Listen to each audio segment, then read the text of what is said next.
Right, this is the final lecture in the synthesis essay lecture set, and we're moving on to the conclusion. So, honestly, the hard work is done now. You're in the clear, but you're not done yet.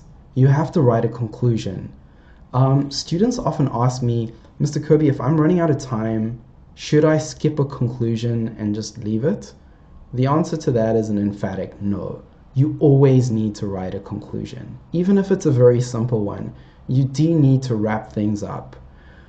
It looks really weird if you have like a really solid intro, three comprehensive, potent body paragraphs, and then it just ends there, right? It just doesn't work. So you must have something to bring it all together. So if you're running out of time and you have a choice of writing a conclusion versus analyzing your final source in your third paragraph comprehensively, I would always choose to write a conclusion. Okay, it makes that much of a difference. And the graders, from what I've seen, are pretty neurotic about that. They want to see a conclusion. Okay, so I'm going to teach you another sort of very straightforward approach to writing the conclusion, which seems to yield pretty good results. And it's a simple three-step process. You have a vague opening sentence about how complex the world is or about some difficulty associated with your topic. Then you have a contrasting sentence using while. And then finally, you finish off with your unambiguous rephrase of your thesis. So I'd like to just look at the ones I've done here, which is we'll start with the 2014 one. In our information-soaked society, it seems a college education offers a path to secure employment. Very broad, general opening statements. While there are undoubtedly substantial financial costs to pursuing a college education, okay, we're starting with that juxtaposition, the benefits of attending college outweigh these high monetary costs. Okay, and then we finish off with a potent rephrase of our thesis. The benefits of a college education in terms of lifetime earnings and an enhanced ability to problem solve ensure that it is a worthwhile investment for school leavers. Okay, very straightforward, very straightforward. Three-step process, vague opening sentence about how complex or difficult the world is in some way relating to the thesis, then a contrasting sentence using while, and then transitioning to our thesis where we rephrase it and restate it. Let's have a look at 2016. As our globe creates a spider web of connections in the field of business, education, and even family, being multicultural is becoming more and more essential.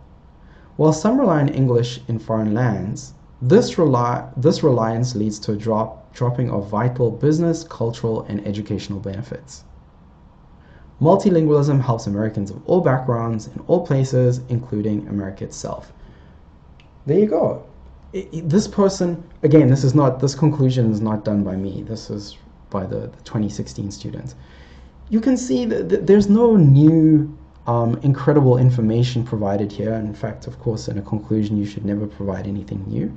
It's just following that simple three-step process for writing a conclusion. Doesn't have to be something magical. Just follow the steps.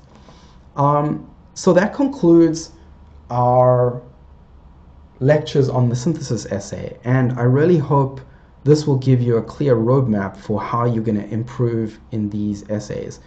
Usually when I teach these essays to students, initially they're the ones that give the students the most difficulty. They really struggle with them and they don't know how to approach them. But as you can see, it's very methodical and it's really very repetitive. But at this stage, you can't just watch my videos and then be like, okay, cool, I get it. I'm going to go take the exam now. No, you have to go and you need to practice that sorting by yourself into different categories, creating a thesis, practice writing, doing the analysis. Usually all it takes is about 2 or 3 tests. Initially, it'll be difficult because you'll be skimming and you'll see, oh, I don't see any connection between the sources. But over time, you'll start seeing them, and you'll get better, and you'll get faster, right? But the key is practice. Try practice between 4 and 6. That's kind of the optimal amount. Of course, the more the merrier. If you can do even more than that, that would be even greater. But, you know, that should give you a very solid understanding of what you should do. Okay, great. So that concludes our synthesis essays. What we'll be moving on to next is we'll be doing the question 2, which is the rhetorical analysis essay. Okay, I look forward to chatting to you in those essays or in those videos. Okay, great.